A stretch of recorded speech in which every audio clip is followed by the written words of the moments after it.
Selamat pagi Bapak Ibu Saudara yang ada di rumah saat ini. Mengucap syukur untuk minggu ini kita bisa bertemu kembali di ibadah hari Minggu tanggal 20 September 2020 dengan tema panggilan untuk ikut menderita. Bersyukur untuk kesempatan ini kita masih boleh beribadah bersama-sama, masih dengan via online, tetapi kiranya kita masih menikmati dan mengikuti ibadah dengan hikmat.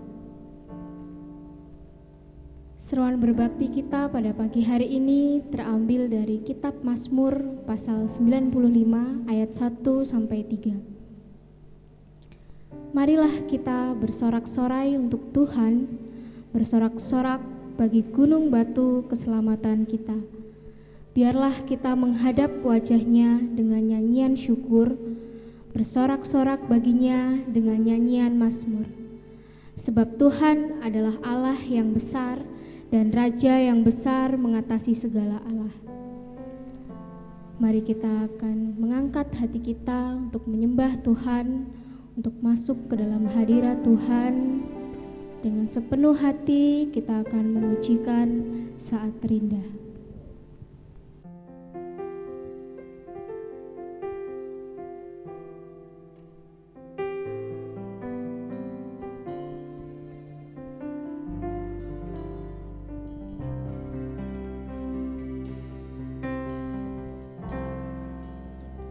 Saat terindah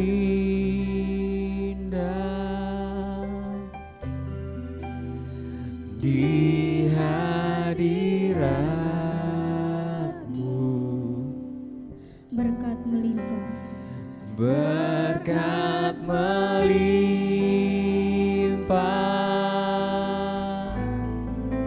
ada padamu.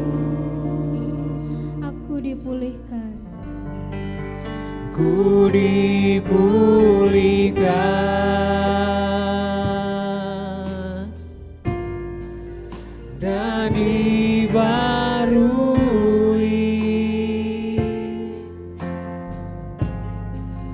dalam hadirat-Mu.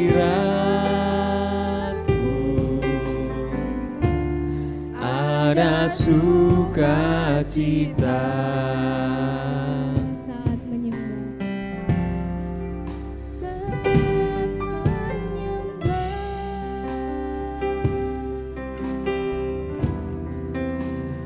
di hadirat-Mu.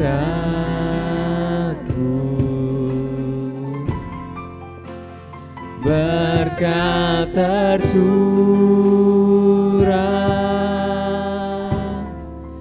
indah bagiku.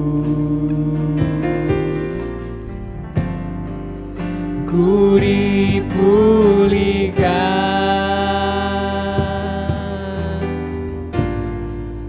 dan dibarui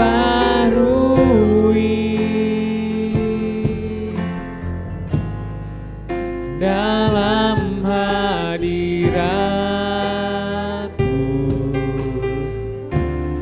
Ada sukacita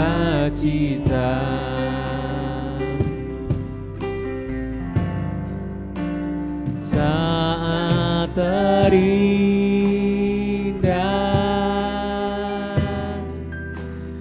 di hadirat-Mu.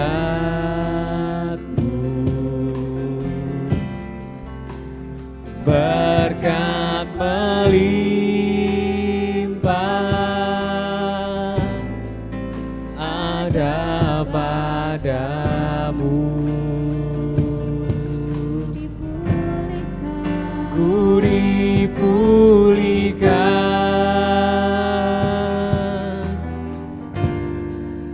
dan dibarui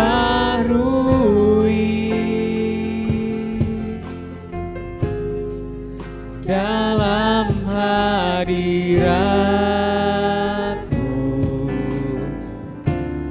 Ada sukacita.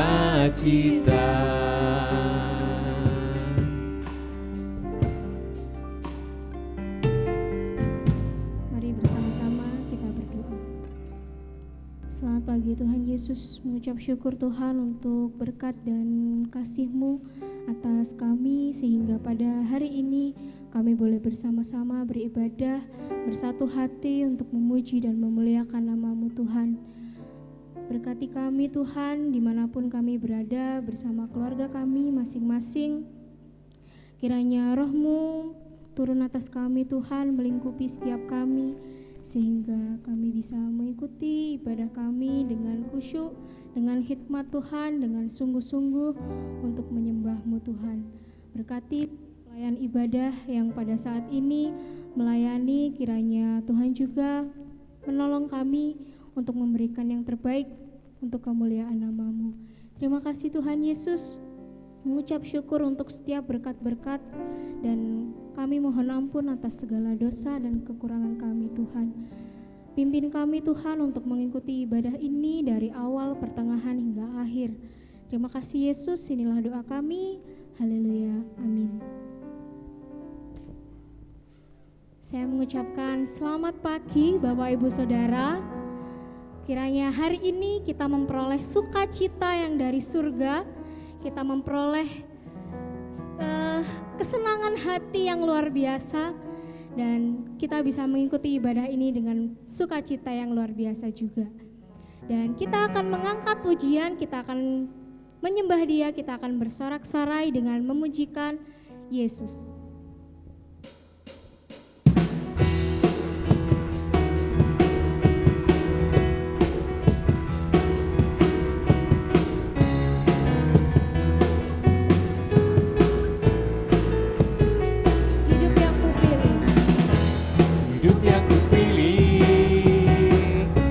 Membuatku berarti,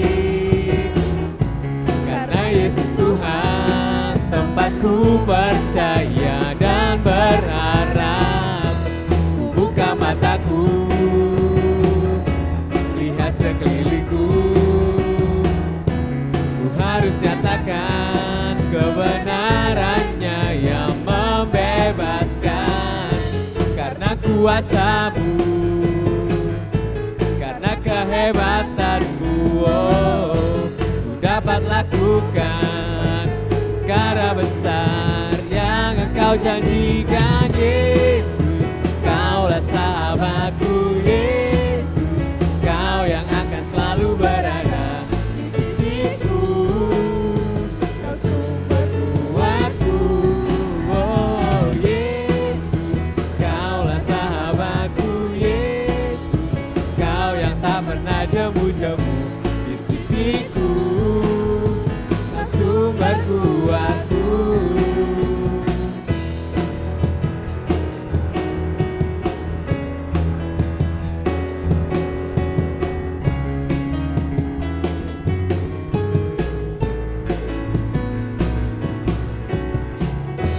Hidup yang kupilih membuatku berarti, Yesus Tuhan tempatku percaya dan berharap. Ku buka mataku, lihat sekelilingku, ku harus nyatakan kebenarannya yang membebaskan. Karena kuasa-Mu, haleluya, karena kehebatanmu, oh, dapat lakukan perkara besar yang Engkau janjikan. Yesus, Kaulah sahabatku. Yesus, Kau yang akan selalu berada di sisiku. Kau sumber kuatku. Oh Yesus, Kaulah sahabatku. Yesus, Kau yang tak pernah jemu-jemu di sisiku. Kau sumber kuatku, Kau sahabatku, berada di sisiku. Kau sahabatku selama-lamanya. Kau sahabatku, berada di sisiku selama-lamanya.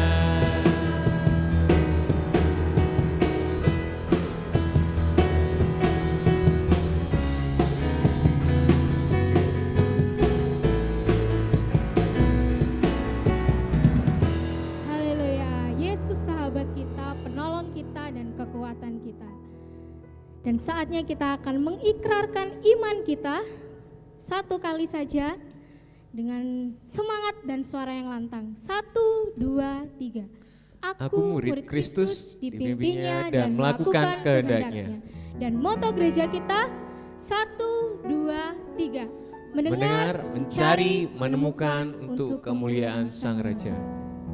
Sungguh baiknya Tuhan, setiap pertolongan, setiap kasih kesempatan yang Tuhan berikan untuk hidup kita, sungguh baiknya Tuhan. Kita mengucap syukur untuk setiap hal, dan saat ini tiba saatnya kita akan mendengarkan firman Tuhan yang akan disampaikan oleh Bapak Eri Iwantoko dengan tema panggilan untuk ikut menderita.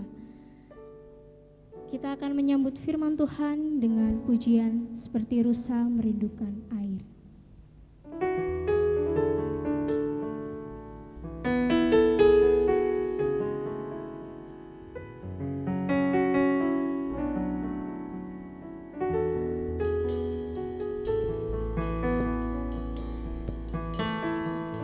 Seperti rusa merindukan air. Seperti rusa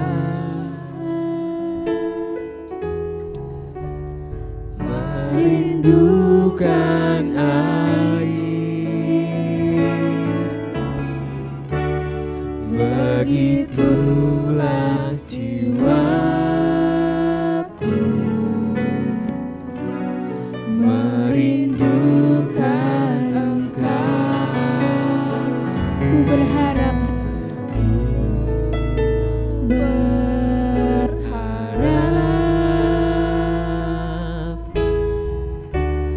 hanya kepadamu.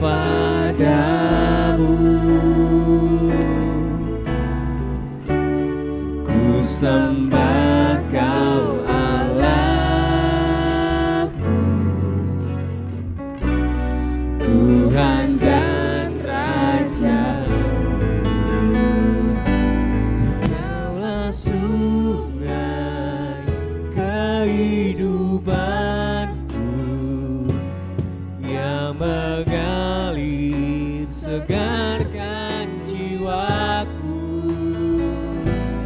Engkau Yesus pengharapanku, ku sembah Kau dengan segenap hatiku.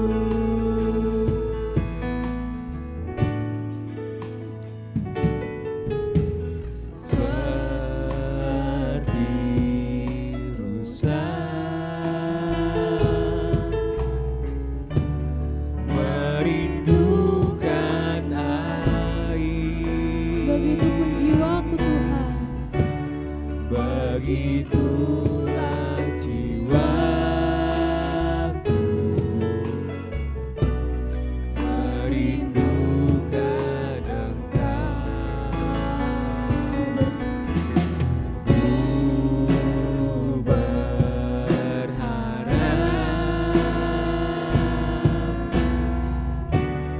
hanya kepadamu.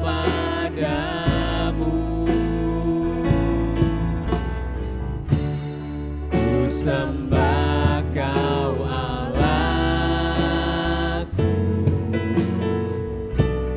Tuhan dan Raja-Ku. Kaulah sungai kehidupanku yang mengalir segarkan jiwaku. Engkau Yesus pengharapanku, ku sembah Kau dengan segenap hatiku.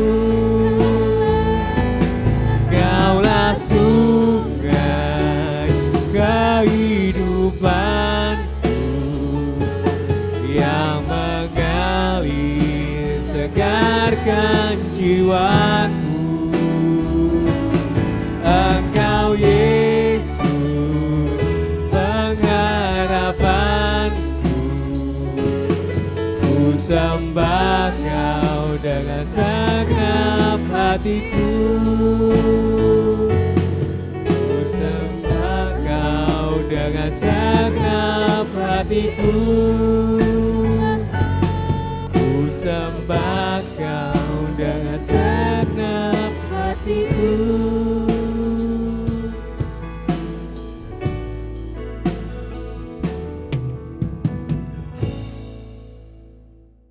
Mari Bapak Ibu yang terkasih dalam Tuhan Yesus Kristus, kita akan mulai firman Tuhan pada hari ini. Kita datang kepada Tuhan, kita mohon pertolongan Tuhan saat kita mendengar, merenungkan firman Tuhan pada hari ini. Mari kita berdoa.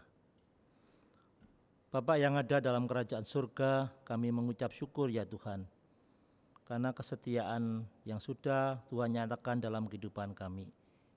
Kami bersyukur ya Tuhan untuk firman yang ada di dalam kehidupan kami sehari-hari, untuk firman yang ada di dalam keluarga kami, baik saat kami bersantai dengan keluarga, ataupun mungkin saat kami menikmati makan bersama-sama, ataupun saat kami juga berdoa bersama-sama dengan anggota keluarga. Dan seperti saat ini ya Tuhan, kami beribadah, meskipun kami tidak bersama-sama dengan seluruh jemaat Gereja Baptis Nazaret, tetapi kami bersyukur ya Tuhan, kami diberikan kesempatan untuk mendengarkan firman Tuhan pada hari ini ya Tuhan. Tuhan, kami menyerahkan waktu kami saat mendengarkan firman Tuhan.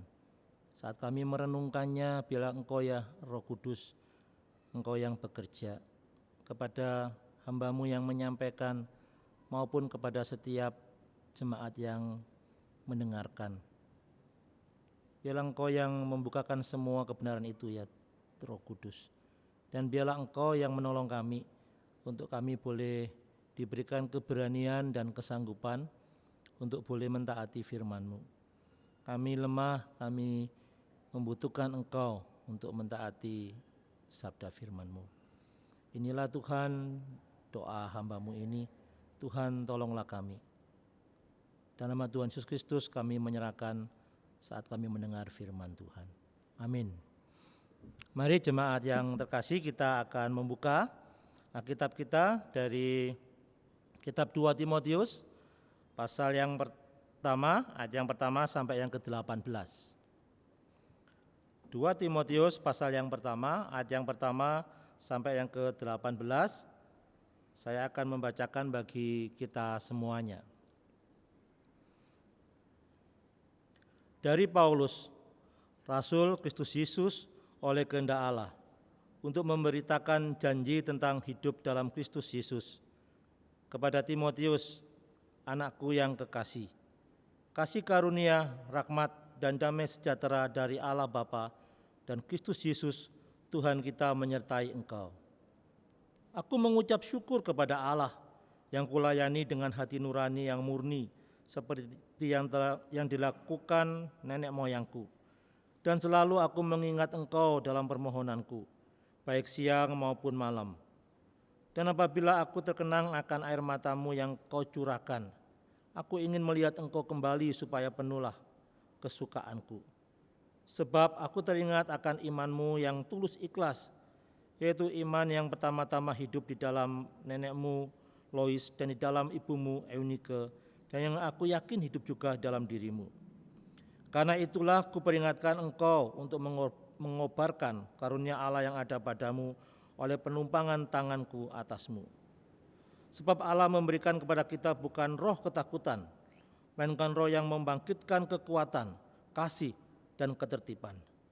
Jadi janganlah malu bersaksi tentang Tuhan kita, dan janganlah malu karena aku seorang hukuman karena Dia, melainkan ikutlah menderita bagi Injilnya oleh kekuatan Allah. Dialah yang menyelamatkan kita dan memanggil kita dengan panggilan kudus, bukan berdasarkan perbuatan kita, melainkan berdasarkan maksud dan kasih karunia-Nya sendiri, yang telah dikaruniakan kepada kita dalam Kristus Yesus sebelum permulaan zaman. Dan yang sekarang dinyatakan oleh kedatangan Juru Selamat kita, Yesus Kristus, yang oleh Injil telah mematahkan kuasa maut dan mendatangkan hidup yang tidak dapat binasa. Untuk Injil inilah aku telah ditetapkan sebagai pemberita, sebagai rasul dan sebagai guru. Itulah sebabnya aku menderita semuanya ini. Tapi aku tidak malu, karena aku tahu kepada siapa aku percaya. Dan aku yakin bahwa Dia berkuasa memeliharakan apa yang telah dipercayakannya kepadaku sehingga pada hari Tuhan. Peganglah segala sesuatu yang telah engkau dengar daripadaku sebagai contoh ajaran yang sehat, dan lakukanlah itu dalam iman dan kasih dalam Kristus Yesus. Peliharalah harta yang indah yang telah dipercayakannya kepada kita oleh Roh Kudus yang diam di dalam kita. Engkau tahu bahwa semua mereka yang di daerah Asia kecil berpaling daripadaku, termasuk Figelus dan Hermogenes. Tuhan kiranya mengaruniakan rahmat-Nya kepada keluarga Onesiforus yang telah berulang-ulang menyegarkan hatiku. Ia tidak malu menjumpai aku dalam penjara. Ketika di Roma ia berusaha mencari aku dan sudah juga menemui aku. Kiranya Tuhan menunjukkan rahmat-Nya kepadanya pada harinya. Betapa banyaknya pelayanannya yang ia lakukan di Efesus, engkau lebih mengetahuinya daripadaku. Bapak Ibu yang terkasih, sebelum kita merenungkan lebih jauh lagi bagian firman ini, saya ingin kita menyaksikan satu video tentang perjalanan seorang misionaris, seorang muda yang rela memberikan hidupnya untuk menyatakan Injil kepada suatu suku. Mari kita melihat videonya.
If the Waodani attack, will you defend yourself?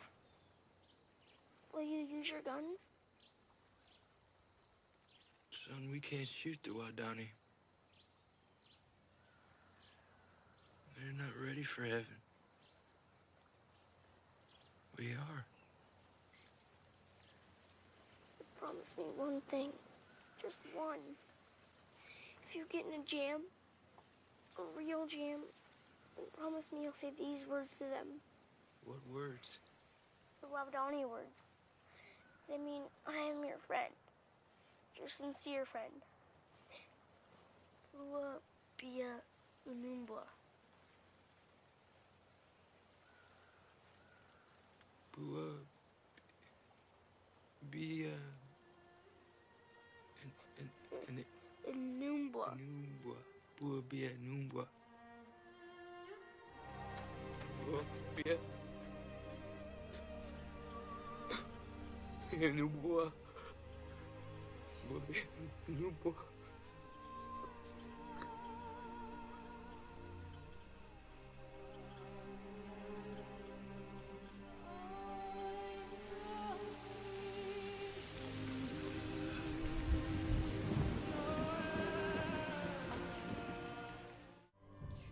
주님이 홀로 가신 그 길 나도 따라가오니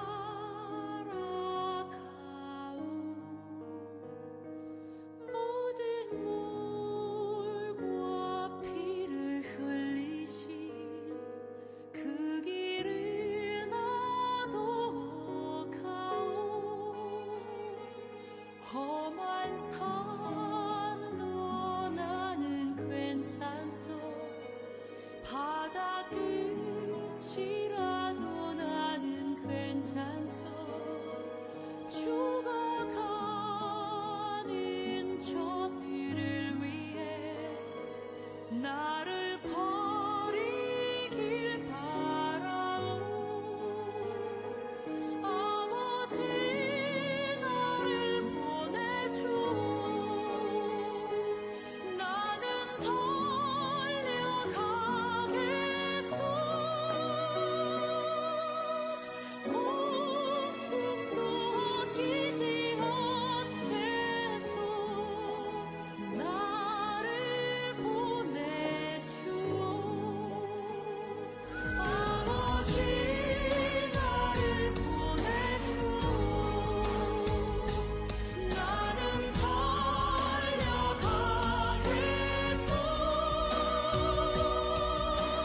목숨도 아끼지 않겠소 나를 보내주오 세상이 나를 미워해도 나는 사랑하겠소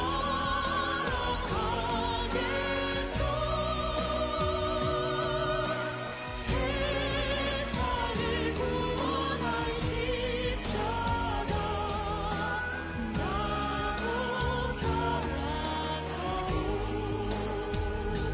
생명을 버리면서까지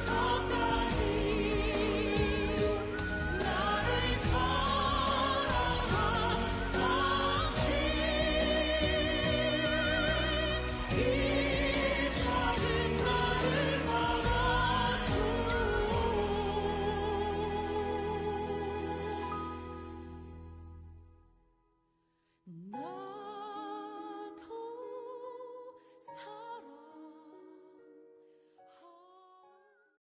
Ya, Bapak Ibu, dari apa yang sudah kita lihat bersama-sama tadi, kita bisa belajar dari seorang yang namanya Jim Elliot dan kawan-kawannya. Bagaimana dia pergi ke suku Wadani. Belum sempat dia menyatakan Injil yang menjadi satu pesan yang akan dia bawa. Tetapi dia meninggal terlebih dahulu karena dibunuh oleh orang-orang suku Wadani. Tapi setelah itu ada dampak yang luar biasa, bukan? Istri daripada orang-orang yang meninggal itu, Jim Elliot dan teman-temannya dan anak-anaknya, mereka pergi ke suku itu. Mereka rela pergi dan tinggal bersama-sama dengan orang-orang yang telah menganiaya, bahkan membunuh orang-orang yang mereka kasihi. Mereka rela menderita. Karena apa? Karena kasih Allah yang sudah mereka miliki. Kasih Allah yang mendorong mereka. Kasih yang telah menyelamatkan mereka dan membawa suami mereka untuk pergi menyatakan cinta kasih Tuhan. Bapak Ibu yang terkasih dalam Tuhan Yesus Kristus, berita firman tentang pergilah, sesungguhnya aku mengutus engkamu seperti anak domba ke tengah-tengah serigala. Atau firman yang mengatakan sebab kepada kamu dikaruniakan bukan saja untuk percaya kepada Kristus, melainkan juga untuk menderita untuk Dia. Mungkin itu firman yang kalau bisa kita hindari di dalam khotbah-khotbah yang ada. Kita mungkin senang mendengar firman tentang sukacita, tentang orang Kristen yang makmur, orang Kristen yang kaya, yang diberkati, usahanya yang maju, yang sukses hidupnya. Tetapi firman tentang penderitaan itu kalau bisa tidak ada di mimbar-mimbar gereja, tidak ada di khotbah-khotbah gereja. Saya bukannya anti kepada khotbah-khotbah atau firman Tuhan tentang sukacita, tentang kemakmuran, tentang berkat Tuhan, tidak. Tapi khotbah-khotbah tentang penderitaan sebagai orang percaya itu sangat jarang dikhotbahkan. Mungkin kita lebih senang untuk menghindarinya. Padahal itu bagian juga yang harus kita lakukan sebagai orang percaya. Pada hari ini kita diingatkan bahwa penderitaan adalah konsekuensi dari kita mengikut Kristus. Tidak ada orang yang di dalam Kristus tidak mengalami penderitaan. Bapak Ibu yang terkasih dalam Tuhan Kristus, bacaan kita dari surat Paulus kepada jemaat di Timotius, kepada Timotius yang mengebelakang jemaat di Efesus menolong kita. Ini surat yang ditulis oleh seorang yang sedang dalam penjara. Ada yang mengatakan ini bukan penjara, ketika di Roma di pasal yang ke-28 dia ada rumah yang dia kontrak selama 2 tahun yang orang bisa keluar masuk, bisa bertanya dan dia cukup bebas untuk menyatakan Injilnya. Tetapi ini nampaknya penjara yang tidak gampang ditemui. Dikatakan ayat yang 8 seorang hukuman. Dia dibelenggu seperti penjahat, itu pasal yang kedua ayat yang ke-9. Bahkan kita perhatikan bagaimana dia meminta kepada Timotius untuk segera datang membawa apa? Jubah karena sangat dingin. Sangat mungkin di penjara yang tidak banyak orang menjumpainya. Di bagian yang terakhir bacaan kita tadi dikatakan bagaimana dia ceritakan keluarga Onesimus harus berusaha mencari di mana Paulus dan dia tidak malu untuk mencari seorang yang dipenjara.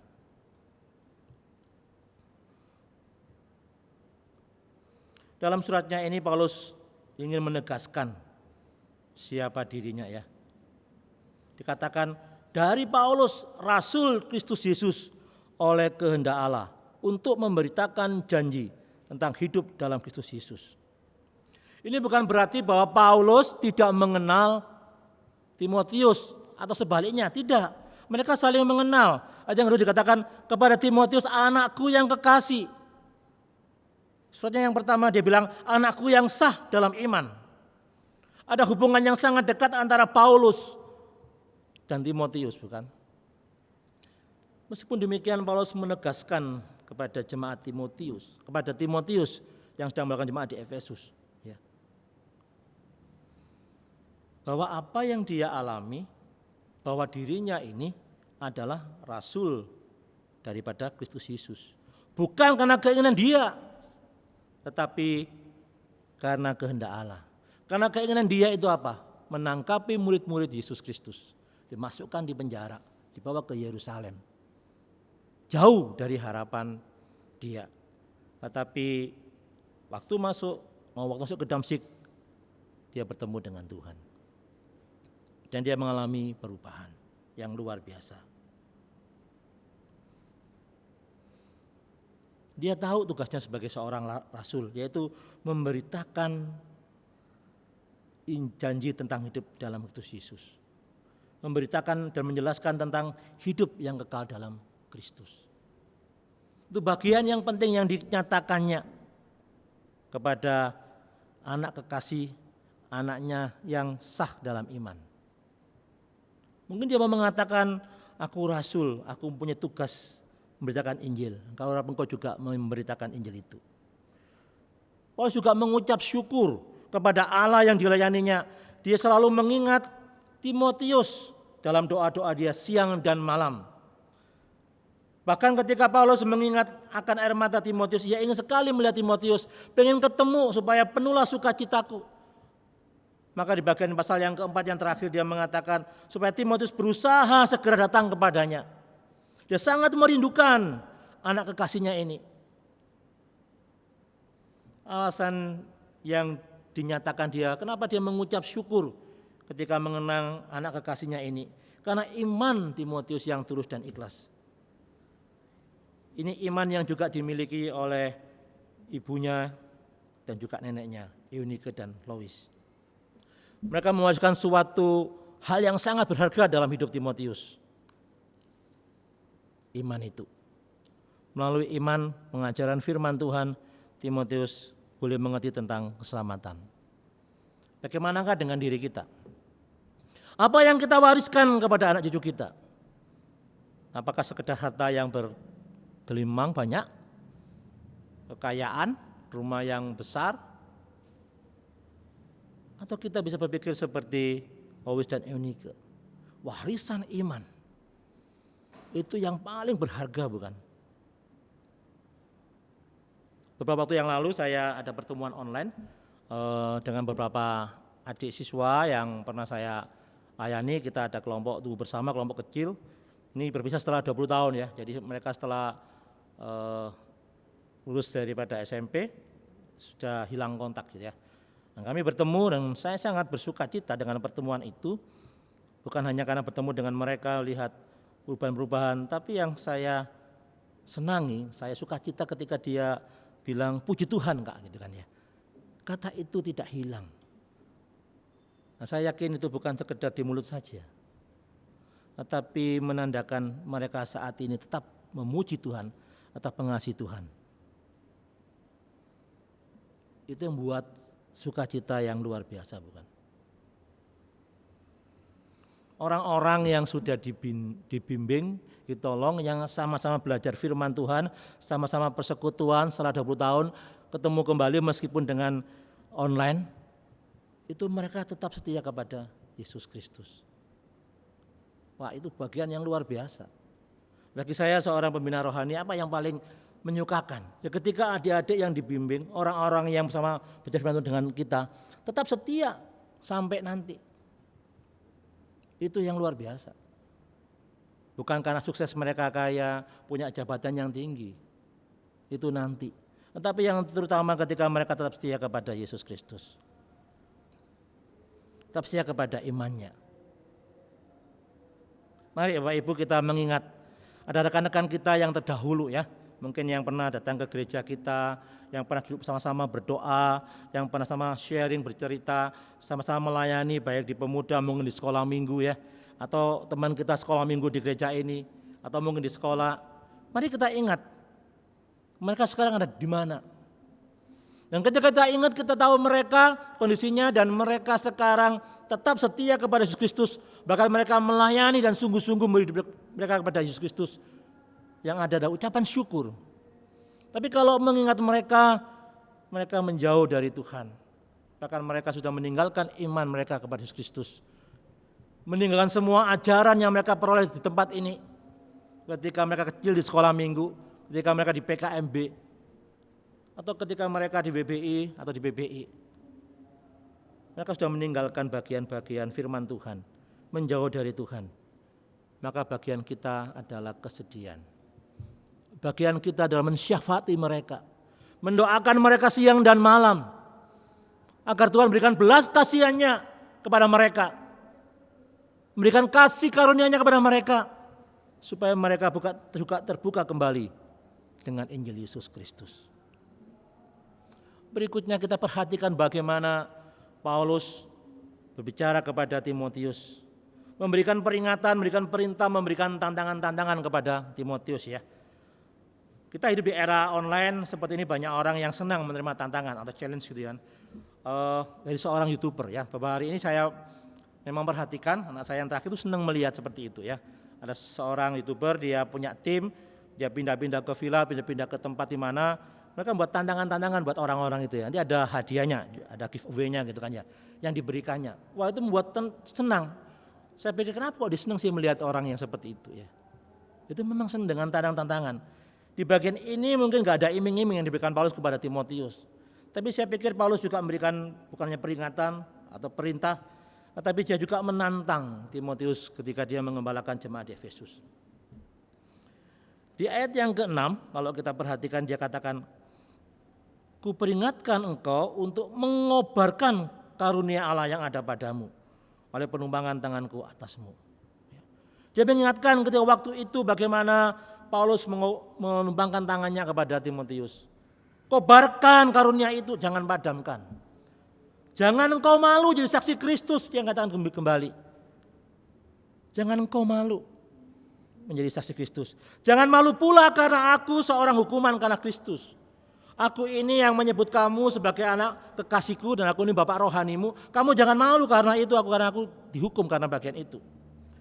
Tapi engkau ikutlah menderita bagi Injilnya. Itu peringatan dan mungkin tantangan yang diberikan Paulus kepada anak rohaninya ini. Dan saya pikir juga diberikan kepada kita. Agar kita mengobarkan karunia yang ada dalam diri kita masing-masing. Agar kita tidak malu karena kita menjadi saksi Yesus Kristus dimanapun kita berada. Dan kita siap menderita karena Injil Yesus Kristus. Ikutlah menderita bagi Injilnya. Itu bagi kita yang senang tantangan ya, yang senang challenge gitu ya. Oh, ada giveaway-nya nanti ya. Mahkota di surga itu yang Tuhan berikan. Yang melebihi segala giveaway yang ada di YouTube dan sebagainya ya. Gak ternilai. Ikutlah menderita bagi Injilnya. Dia juga memberikan perintah, ya. Ayat yang ke-13 sampai yang ke-14 kita bisa perhatikan di bagian tersebut. Peganglah segala sesuatu yang telah engkau dengar daripadaku sebagai contoh ajaran yang sehat. Lakukanlah itu dalam iman dan kasih dan Kristus Yesus. Peliharalah harta yang indah yang telah dipercayakannya kepada kita oleh Roh Kudus yang diam di dalam kita. Jadi kalau bagian ini saya belajar melihat pegang, lakukan, dan pelihara harta yang indah itu. Pegang ajaran yang sehat. Firman itu, Injil itu, segala yang diberikan Paulus kepada Timotius. Pegang itu. Lakukanlah semua itu. Peliharalah itu. Cara memelihara Injil itu dengan apa? Dengan kita memegangnya kuat-kuat, dengan kita melakukannya, memberitakan Injil itu kepada orang-orang. Bukan kita pegang, kita simpan hanya untuk diri kita. Itu bukan untuk memelihara. Jadi memelihara Injil itu dengan kita memegang kuat-kuat dan kita memberitakan kepada orang-orang yang belum mendengarkan kabar baik itu. Itu yang mestinya kita kerjakan. Itu yang Paulus juga nasihatkan kepada Timotius. Bagaimana dengan diri kita? Saya tidak tahu Bapak Ibu dan saudara sekalian sudah berapa lama menjadi orang percaya. Mungkin 5 tahun, mungkin 10 tahun, mungkin 20 tahun, mungkin 30 tahun, mungkin 40 tahun, mungkin 60 tahun sejak kita lahir. Pertanyaannya, sudahkah kita memelihara Injil itu dengan menceritakan kepada orang-orang? Atau malah kita membuang Injil itu dengan hidup kita yang tidak sesuai dengan firman Tuhan. Dengan kita meninggalkan iman kita, boro-boro mau memberitakan, pegang aja kita kesulitan, gitu kan? Pegang aja kita nggak mau. Bapak Ibu, ini bagian kita loh ya. Tuhan mengatakan, pergilah jadikan semua bangsa muridku. Kita yang menjadi murid Kristus punya tanggung jawab menyelesaikan amanat agung. Siapapun kita, bukan sekedar tugas seorang pendeta atau seorang penginjil, tapi tugas semua orang yang percaya di dalam Yesus Kristus.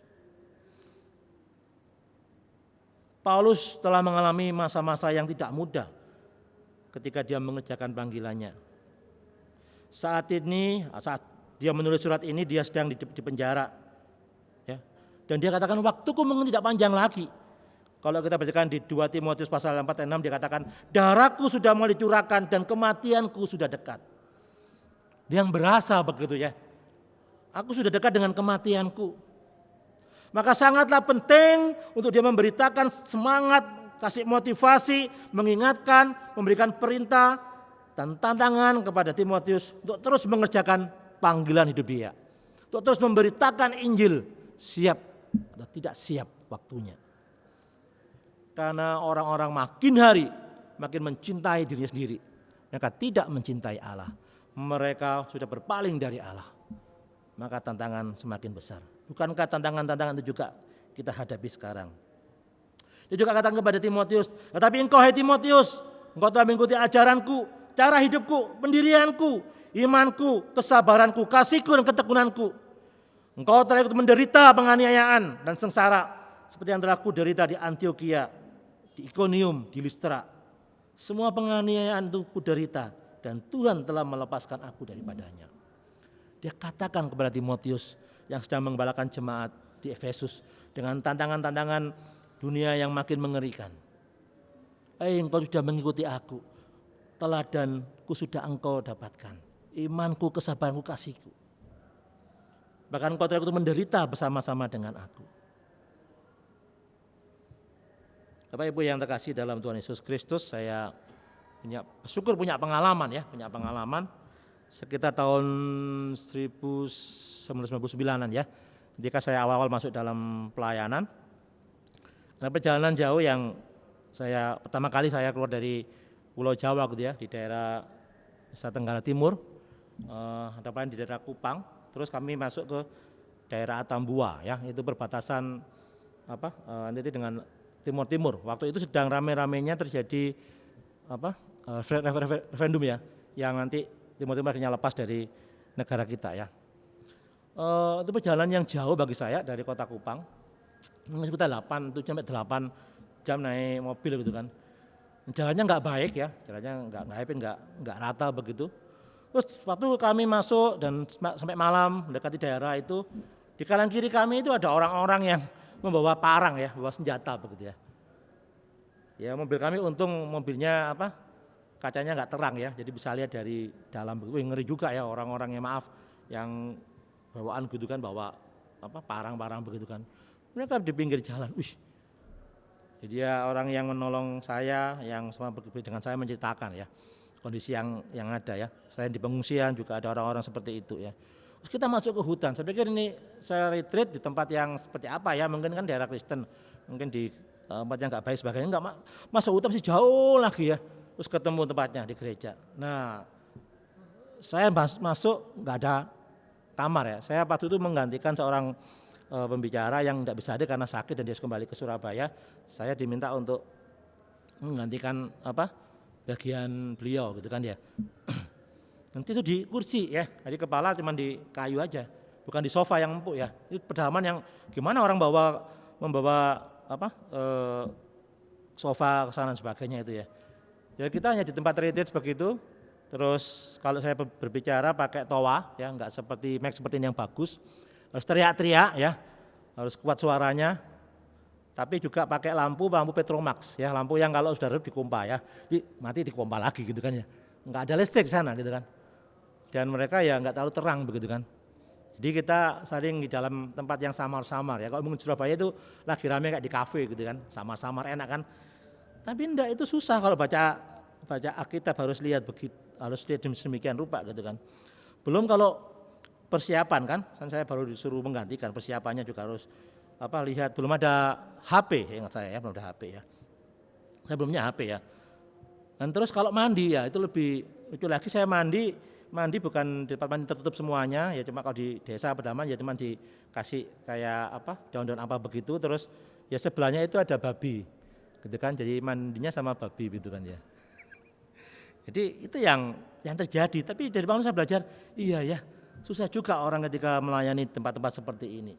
Mungkin beda dengan ketika saya pergi ke Malang retreat, tempatnya enak ya, sangat menyenangkan dan sebagainya. Bapak Ibu, apa yang bisa kita belajar, apa yang bisa kita terapkan pada bagian ini? Apa tantangan yang sedang kita jalani saat ini? Apakah kita berani menjalani konsekuensi kita sebagai orang yang percaya? Apakah kita berani meninggalkan zona nyaman kita atau kesenangan kita untuk memperjuangkan iman kita, memperjuangkan Injil Yesus Kristus? Mengambil bagian melayani Tuhan meski tidak mudah. Tetap setia beribadah dengan pandemi yang ada.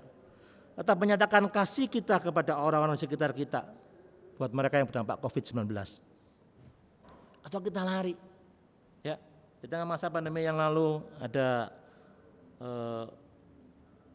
binaan juga begitu kan, ada yang belajar sama firman Tuhan, mengalami kedukaan.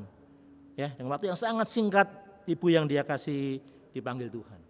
Ya, saya telepon teman saya, Kak bisa pergi ke sana, Kak, saya nggak bisa pergi ya. Saya pergi ke sana begitu, pergi ke Putih, dan dia sudah datang gitu kan. Dan kan harus jaga jarak sebagainya, tapi susah jaga jarak karena dia tahu saya, dia datang ya, dia peluk saya gitu kan, adik ini ya. Dengan kesedihan yang ada dia mengatakannya apa yang ada. Jika saya tanya di mana dari gereja, Pak Pendeta atau Bu Pendeta atau majelis yang nanti mendoakan, nggak ada, Kak. Saya sempat kaget ya, nggak ada. Kamu kan punya bergereja, ya kan? Di jam 11 ibunya itu meninggal dunia, sampai jam 4 dikuburkan, nggak ada pihak gereja yang dampingi. Lagi datang mendoakan untuk keluarga ini di tempat pemakaman. Ya, saya sedih. Ya, saya nggak tahu apa yang terjadi ya. Terus gimana? Ya cuma ngasih ini aja, WA, tunjukin WA kelas ini loh, Kak. Oh ya wis. Apa mungkin mereka punya kesibukan yang lainnya begitu kan. Tapi bagi saya sebagai hamba Tuhan sedih ya. Ada orang yang mungkin setia melayani, terus ketika dia dalam kedukaan kita dengan segala macam takut akan ketularan dan sebagainya, dengan COVID kita meninggalkannya. Nah, sudah saya sama bapaknya, sama dia, sama kakaknya, kami berdoa ya.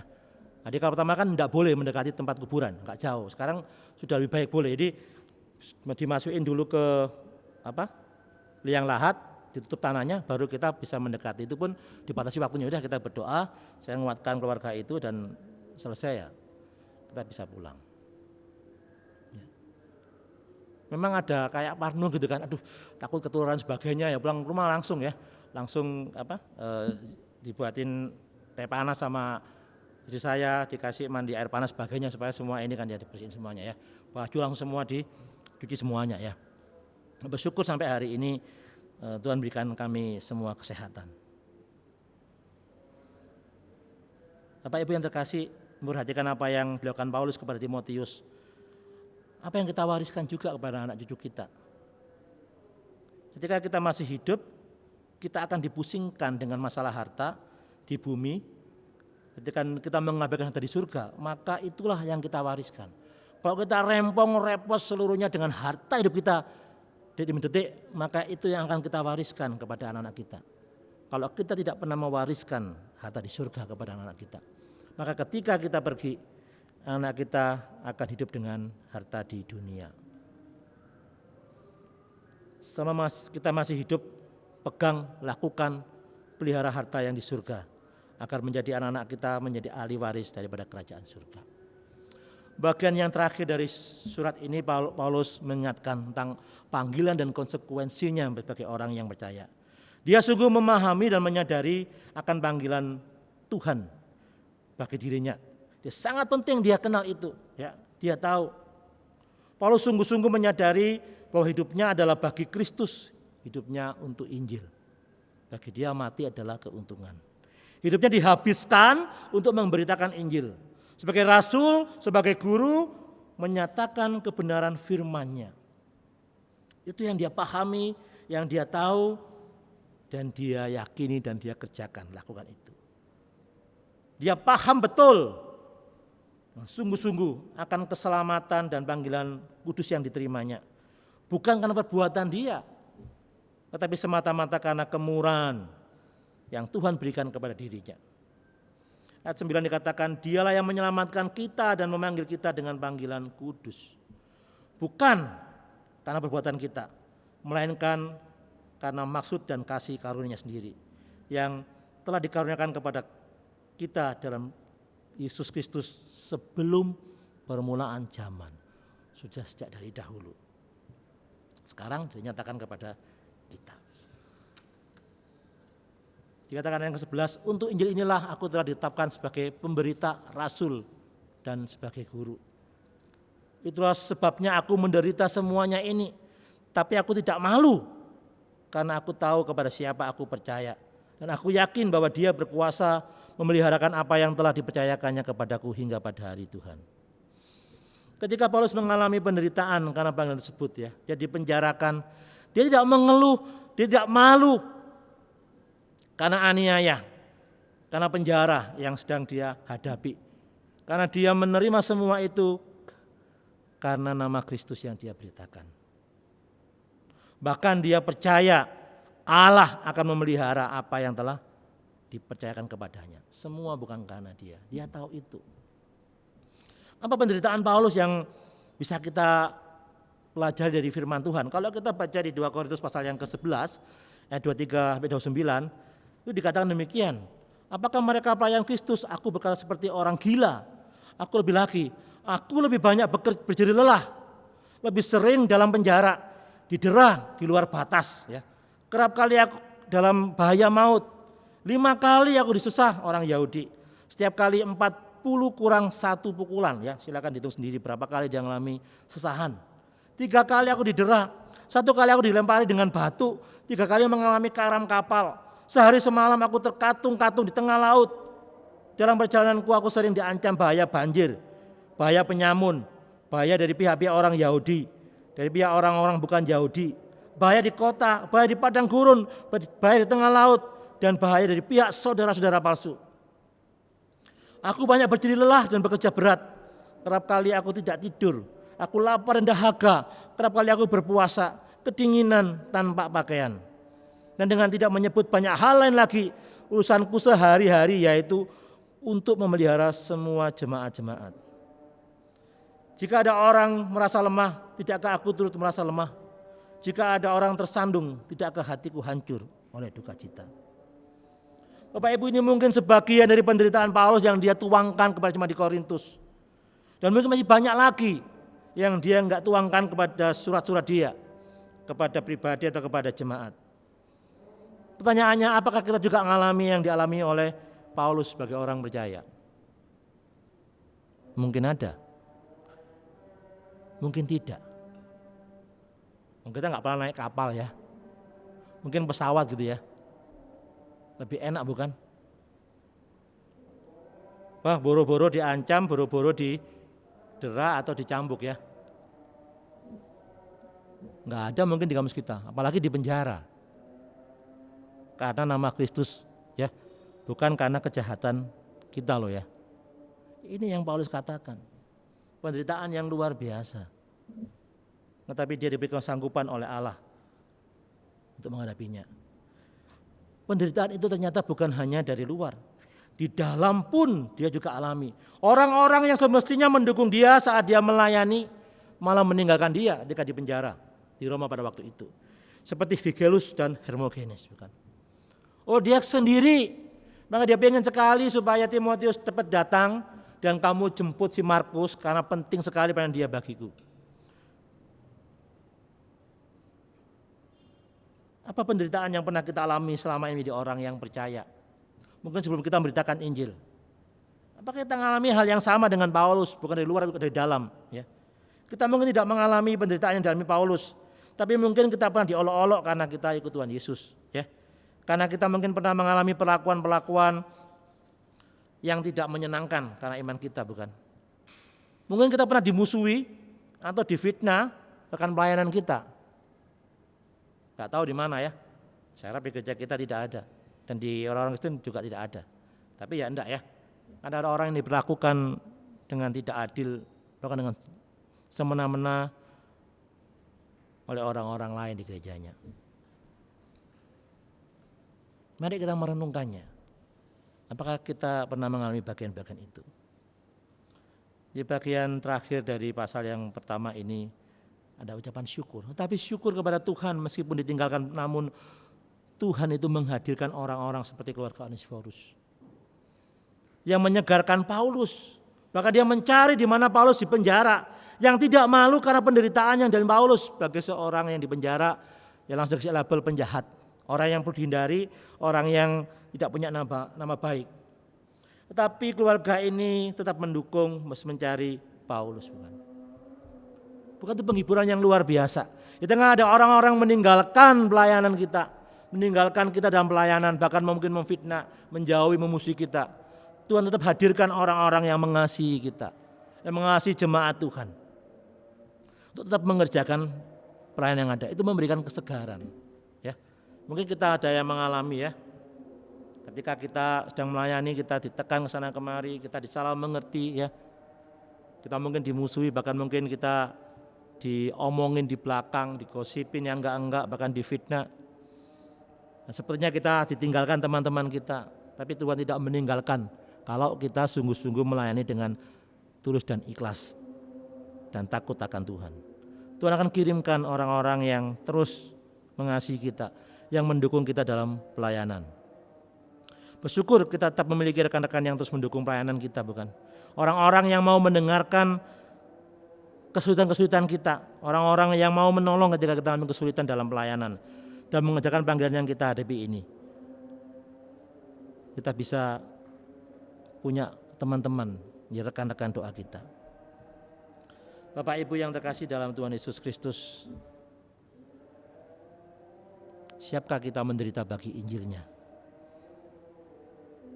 Siapkah kita menderita sebagai konsekuensi kita sebagai orang-orang yang dipanggil oleh Yesus Kristus? Kalau kita perhatikan, Yesus Kristus datang ke dunia mengakhiri hidupnya dengan penderitaan, bukan? Paulus juga demikian, bukan? Para murid atau rasul yang lainnya juga demikian, bukan? Stefanus pun juga mengalami penderitaan, bukan? Banyak orang yang karena Injil, karena panggilan menjadi orang percaya itu, dia mengalami penderitaan. Bukan hanya seorang rasul, bukan seorang nabi, bukan seorang pemberita Injil, tapi banyak orang yang mungkin jemaat awam, tapi mereka mau menderita bagi nama Yesus Kristus. Sekarang bagaimana dengan kita?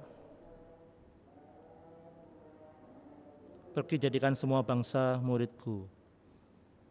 Itu menjadi bagian hidup kita.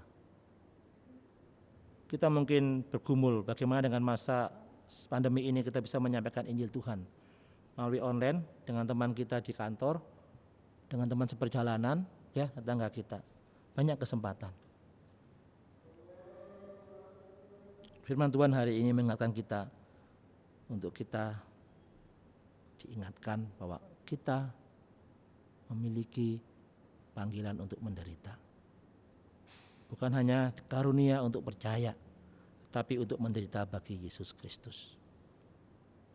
Sebelum kita berdoa, saya menutup dengan satu bagian firman Tuhan. Berbahagialah kamu jika karena aku kamu dicela dan dianiaya dan kepadamu difitnahkan segala yang jahat. Bersukacita dan bergembiralah karena upahmu besar di surga.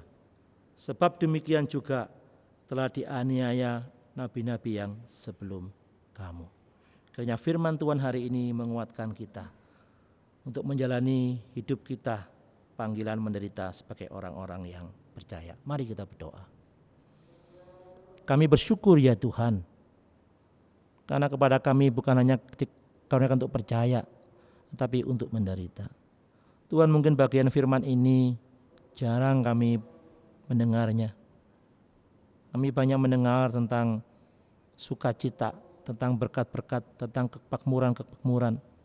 Tapi biarlah firman Tuhan pada hari ini membuat kami ingat ada panggilan menderita sebagai orang yang percaya. Panggilan menderita karena nama Kristus, menderita karena Injil yang diberitakan. Tuhan, beri kami keberanian, beri kami kekuatan untuk mengkobarkan karunia yang sedang Kau berikan kepada kami ya Tuhan.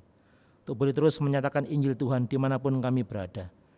Tuhan, kuatkan kami ketika kami mengalami olok-olok karena kami mengikut Engkau. Kami mengalami diskriminasi ya Tuhan. Kami mengalami pengakuan yang tidak adil, mungkin di tempat kerja kami, mungkin di sekolah kami, mungkin di kampus kami, atau dimanapun kami berada ya Tuhan, atau di keluarga kami ya Tuhan. Biar kami mengingat bahwa Engkau juga sudah mengalaminya. Banyak hamba-hambamu seperti Paulus dan para murid yang juga mengalaminya karena nama Tuhan. Nah, firman-Mu yang sudah kami baca menguatkan kami, agar kami berbahagia karena kami dicela, dianiaya, difitnah, bukan karena kejahatan kami, tetapi karena nama-Mu ya Tuhan. Biar kami terus bersukacita, bergembira, karena upah kami besar di surga. Karena itulah juga yang diterima oleh nabi-nabi yang sebelum kami yang telah dianiaya. Kuatkan dan tolonglah kami, topang dan tolonglah kami ya Tuhan. Ya Allah Roh Kudus, sertai kami senantiasa. Jangan tinggalkan kami. Jika menghadapi waktunya itu datang, bila kami kuat di dalam Engkau. Jangan biarkan kami meninggalkan keyakinan iman kami, tapi kami makin teguh. Kami juga berdoa untuk rekan-rekan kami yang mungkin sudah jauh terhilang, bahkan pergi meninggalkan Engkau ya Tuhan.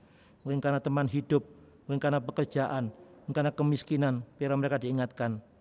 Mereka mendengarkan firman hari ini, mereka boleh kembali kepada Engkau. Ingat kasih Tuhan yang luar biasa kepada mereka. Terima kasih ya Tuhan. Ini doa hamba-Mu ini yang penuh dengan kelemahan, topang hamba-Mu ini dalam segalanya. Terima kasih Tuhan, topang juga jemaat-Mu. Gereja ini menjadi berkat bagi sekeliling tempat ini. Dan nama Tuhan Yesus kami sudah berdoa dan mengucap syukur. Amin. Terima kasih, Tuhan berkati kita semuanya. Amin. Kita sudah mendengarkan firman Tuhan, kiranya firman Tuhan yang sudah disampaikan bisa menolong kita menjalani kehidupan kita sehari-hari menjadi rema dalam hidup kita. Kita akan meresponi firman Tuhan dengan satu pujian, Ku Tetap Cinta.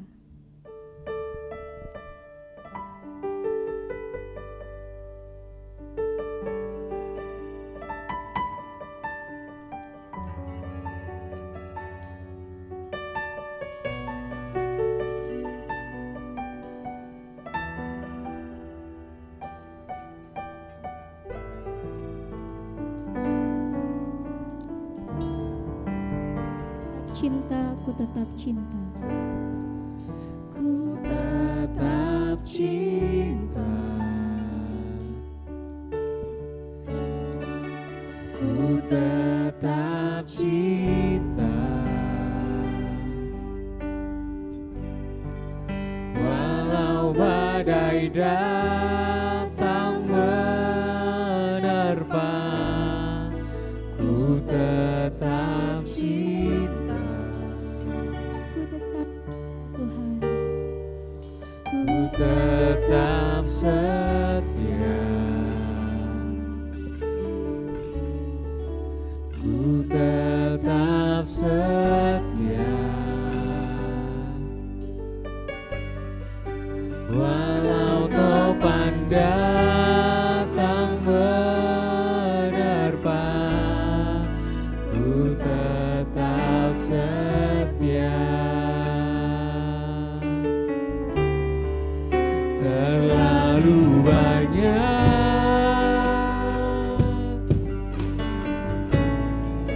yang Tuhan telah beri, takkan mungkin ku balas dari apa yang ku miliki.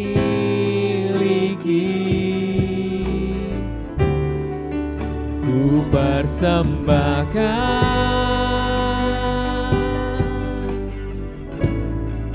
seluruh hidupku, biar ku tetap cinta, biar ku tetap setia untuk selama-lamanya. kita pujikan sekali lagi. Tetap cinta. Ku tetap cinta, Ku tetap cinta. Walau badai datang menerpa, ku tetap cinta. Ku tetap setia. Ku tetap setia.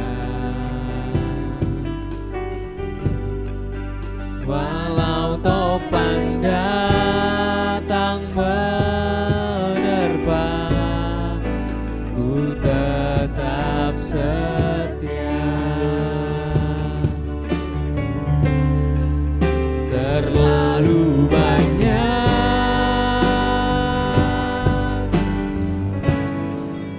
yang Tuhan telah beri, takkan mungkin ku balas dari apa yang ku miliki.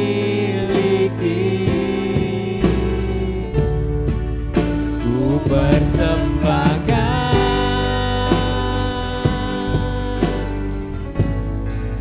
seluruh hidupku,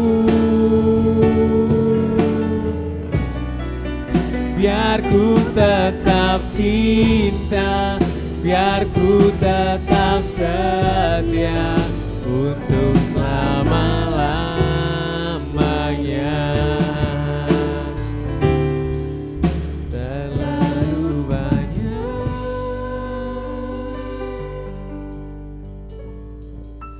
yang Tuhan telah beri, takkan mungkin ku balas dari apa yang ku miliki. Ku persembahkan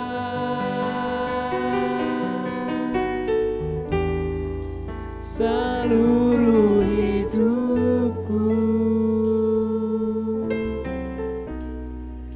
biar ku tetap cinta,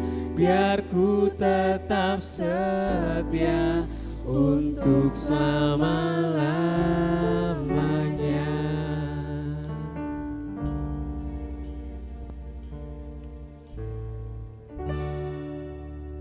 Tiba saatnya bagi kita untuk memberikan persembahan dan persepuluhan, dan saya akan membacakan seruan persembahan terambil dari Markus 12 ayat 41 sampai 44. Pada suatu kali, Yesus duduk menghadapi peti persembahan dan memperhatikan bagaimana orang banyak memasukkan uang ke dalam peti itu. Banyak orang kaya memberi jumlah yang besar. Lalu datanglah seorang janda yang miskin dan ia memasukkan 2 peser, yaitu 1 duit.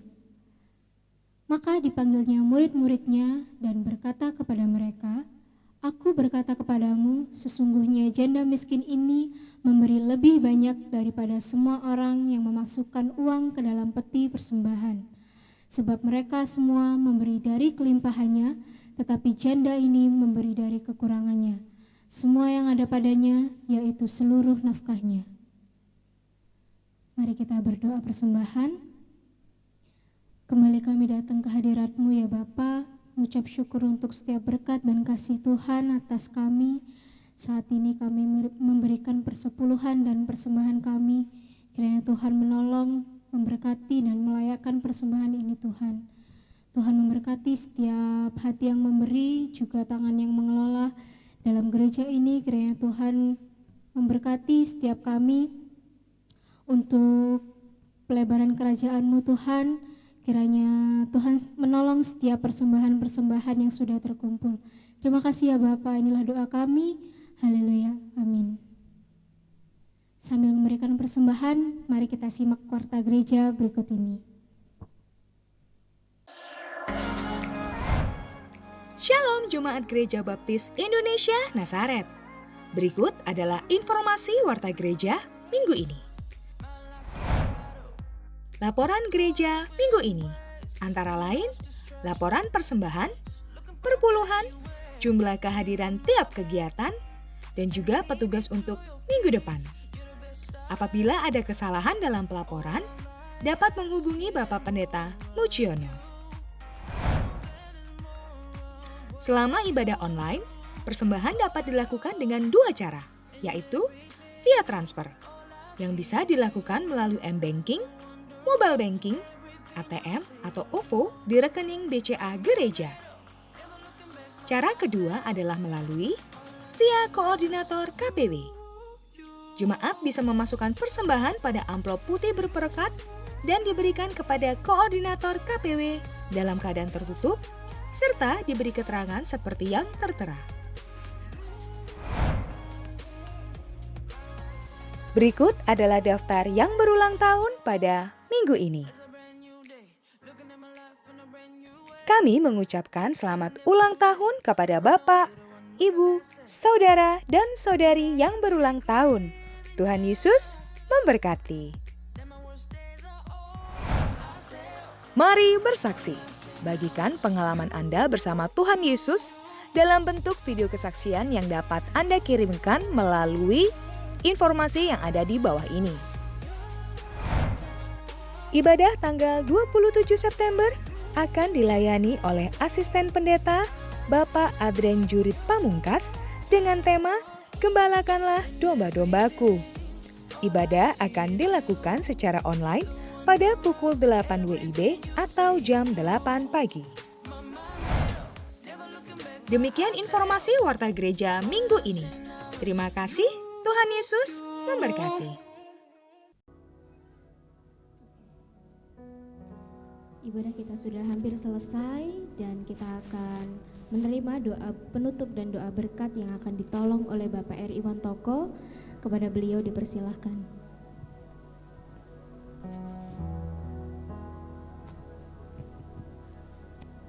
Bapak Ibu, mari kita berdoa datang kepada Tuhan menutup ibadah kita hari ini. Mari kita berdoa. Bapa yang ada dalam kerajaan surga yang mulia, kami menaikkan pujian syukur kami, memuji-muji Engkau karena kebaikan Tuhan. Kami bersyukur Tuhan untuk ibadah hari ini yang boleh kami selesaikan. Kami bersyukur untuk setiap orang, tim ibadah yang boleh mengambil bagian, menolong kami semua, teman-teman yang melayani semua ya Tuhan. Tuhan berkati mereka di dalam setiap usaha mereka, mungkin dalam perkuliahan mereka, dalam sekolah. Tuhan tolong mereka. Tuhan, kami juga datang kepada Engkau pada hari ini, mohon belas kasihan Tuhan untuk bangsa negara kami, secara khusus di masa pandemi ini. Tuhan, kami berdoa supaya orang-orang yang terkena virus COVID-19 Tuhan memberikan kesembuhan, dan Tuhan tolong ya Bapa mereka yang sedang dalam kedukaan karena orang-orang yang mereka kasih yang harus meninggal. Tuhan, hiburkan dan kuatkan mereka juga ya Tuhan. Kami juga berdoa ya Tuhan untuk tenaga medis yang terus boleh menolong di rumah sakit. Tuhan, berkati mereka, beri juga mereka kesehatan. Kami juga berdoa untuk pemerintah kami, baik pemerintah negara kami maupun di pemerintah provinsi maupun di kota kami di Surabaya ini. Tuhan, tolonglah supaya segala kebijakan yang dibuat untuk masyarakat boleh sungguh-sungguh menolong kami semua. Tuhan, kami berdoa biarlah masyarakat negara kami ini, secara khusus juga buat kota kami, sungguh-sungguh boleh taat dan disiplin akan setiap peraturan yang dibuat untuk kebaikan bersama ya Tuhan. Tuhan, tolonglah juga untuk pendidikan di negara kami di masa-masa pandemi ini. Tolong untuk anak-anak sekolah, baik yang dari tingkat yang paling bawah sampai yang perguruan tinggi, yang melalui online pelajaran yang harus diberikan, supaya kami boleh belajar untuk tidak menjadi bosan, tapi kami terus mencari yang kreatif untuk boleh menolong kami semuanya. Kami berdoa supaya esensi dari pendidikan tidak menjadi hilang karena masa pandemi ini, tapi menghasilkan hal yang lebih baik lagi, ide yang boleh kreatif, yang bahkan mungkin mengembangkan diri anak-anak di sekolah, di perkuliahan. Tuhan, lebih baik lagi ya Tuhan. Kami juga mohon tolong Tuhan untuk perekonomian bangsa negara kami, untuk orang-orang yang mungkin terkena dampak daripada pandemi ini, yang mungkin terkena PHK. Tuhan, yang menolong biar lapangan-lapangan pekerjaan boleh dibukakan ya Tuhan. Kami mohon juga untuk mereka yang terus membangun usahanya dan harus menghidupi banyak orang dengan pekerja-pekerjanya. Tuhan, berikan mereka hati yang penuh belas kasihan, juga diberikan kejaksanaan di dalam mengatur usahanya yang ada Tuhan. Dan juga berdoa untuk jemaat kami di tempat ini, mereka yang bekerja, mereka yang mempunyai karyawan. Tuhan, menolong mereka semuanya supaya Tuhan mencukupkan segala kebutuhan-kebutuhan mereka. Kami juga berdoa ya Tuhan untuk Bapak Pendeta dan keluarga Muji dan juga Pak Ati yang sekeluarga. Tuhan, memberkati mereka di dalam menolong mengembalakan kami, supaya mereka diberikan hikmat daripada Tuhan untuk boleh mengembalakan kami, untuk boleh terus menjadi teladan bagi para jemaat untuk menyatakan Injil Yesus Kristus, untuk memberitakan Injil. Dan makin banyak dari gereja kami juga hati yang boleh memberitakan Injil.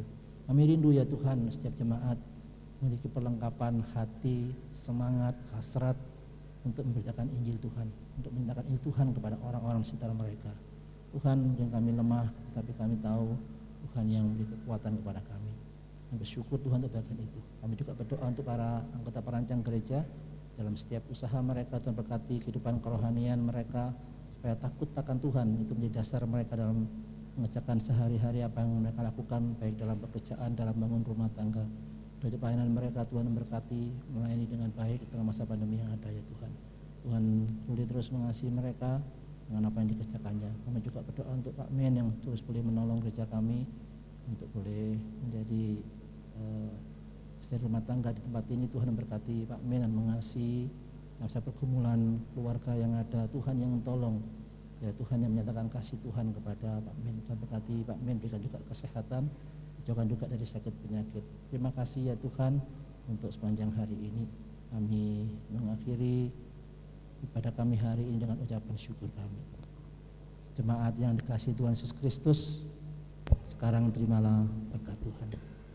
Kiranya kasih Allah Bapa, Allah Anak, Allah Roh Kudus menyertai kita semuanya dari sekarang sampai selama-lamanya. Amin.